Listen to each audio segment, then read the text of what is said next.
Bonjour chers amis thérapeutes, aujourd'hui je vous parle de ce que les anglo-saxons appellent le personal branding, votre marque personnelle qui est sans doute le meilleur moyen aujourd'hui de communiquer.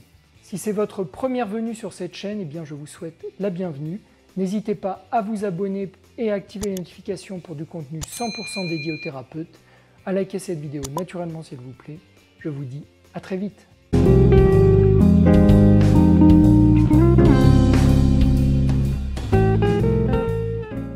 Alors pourquoi déjà ce personal branding? Eh bien, il y a une phrase que j'adore qui est « Soyez vous-même car personne ne peut l'être à votre place ».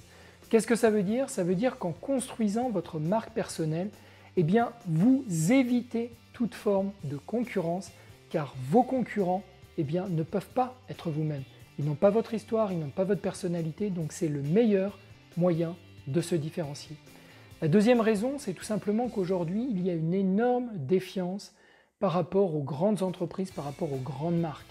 Il y a une étude qui est sortie qui dit que globalement, je crois que les personnes de plus de 45 ans sont 84% à ne pas faire confiance aux grandes marques. Donc créer votre petite marque personnelle, eh bien c'est le meilleur moyen de rentrer en connexion émotionnelle avec eux et de les convaincre de devenir vos clients. Alors quels sont les 7 facteurs qui vont vous permettre de construire une marque personnelle efficace? Alors le premier de ces facteurs, ça va être votre authenticité.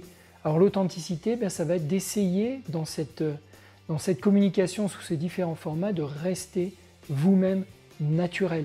N'essayez surtout pas de plaire à tout le monde, car comme le dit cette phrase que j'aime aussi beaucoup, en essayant de plaire à tout le monde, on ne plaît à personne.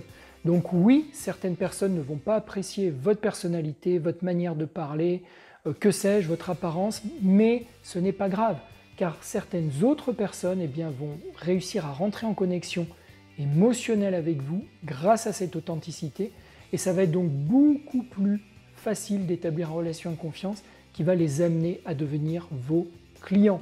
Donc soyez vous-même, soyez sincère. Alors ça n'exclut évidemment pas la dimension commerciale, et je sais que c'est un sujet qui est toujours délicat pour les thérapeutes, mais ça ne veut pas dire que parce que vous êtes susceptible de leur vendre entre guillemets une séance à un certain tarif, vous ne trouvez pas un intérêt et un plaisir sincère à partager avec eux du contenu, des choses passionnantes et instructives autour de votre thérapie.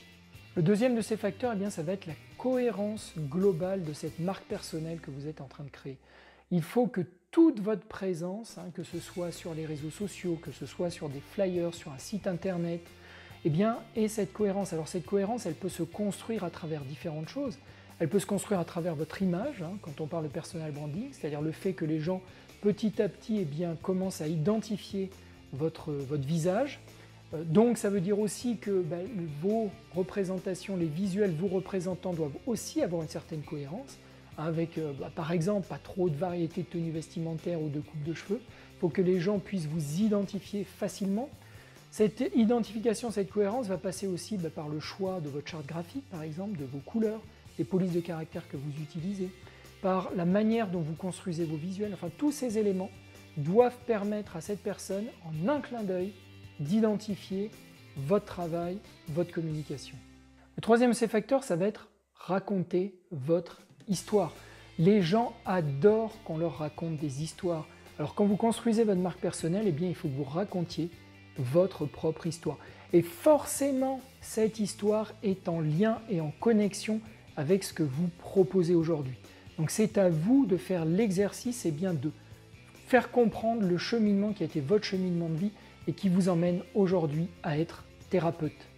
Par ailleurs, ces histoires, c'est ce qu'il y a de plus efficace pour se connecter émotionnellement avec les gens. Parce qu'en racontant votre parcours de vie, vous êtes au cœur de ce qui fait l'humanité. Et c'est ce qui va vraiment parler à vos potentiels futurs clients. Le quatrième de ces facteurs, ça va être votre expertise.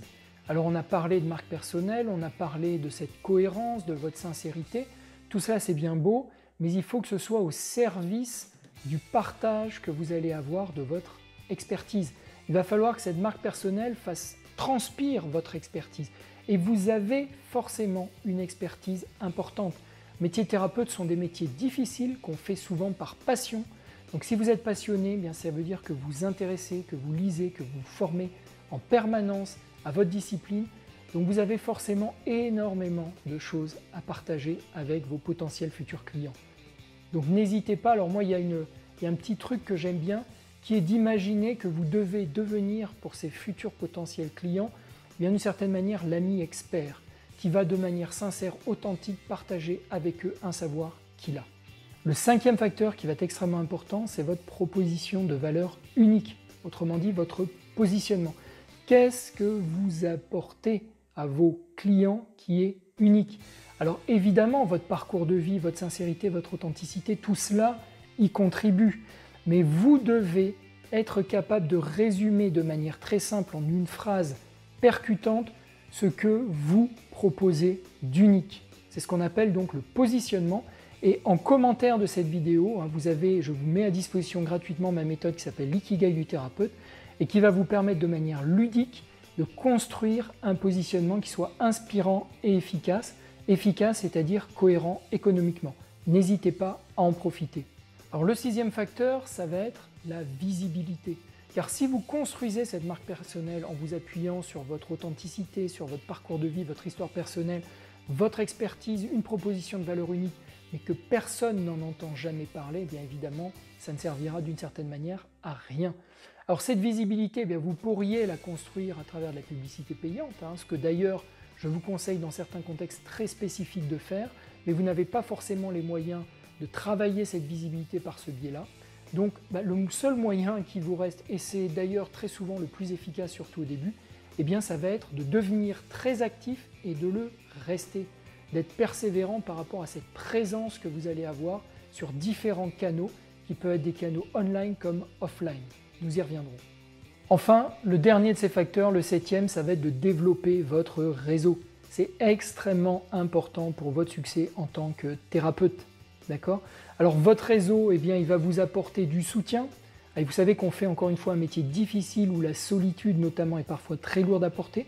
Donc avoir du soutien de pairs qui partagent et traversent la même chose que vous, ça peut être extrêmement important.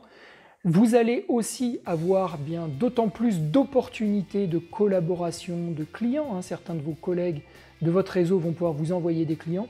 Donc c'est extrêmement important. Vous savez, il y a cette phrase qui dit « Nous sommes la moyenne des 5 personnes, je crois, qui nous sont le plus proches dans notre entourage ». Donc construisez un réseau qualitatif, un réseau qui vous fasse plaisir, qui vous apporte et le ciel est la limite, comme disent les Anglais, et vous allez réussir. Et bien voilà pour cette vidéo, j'espère qu'elle vous aura été utile. Vraiment, je vous invite à construire cette marque personnelle. Alors ça va sans doute vous obliger à sortir de votre zone de confort car il n'est jamais simple, surtout pour les thérapeutes, de se mettre en avant, entre guillemets, mais c'est vraiment ce qui va vous permettre d'être le plus performant possible dans votre communication et donc d'être le plus utile possible pour vos futurs clients. Si cette vidéo vous a plu, je vous invite à la liker naturellement, à vous abonner sur la chaîne et à activer les petites notifications pour être prévenu dès que je publierai de nouveau du contenu 100% dédié aux thérapeutes. À bientôt!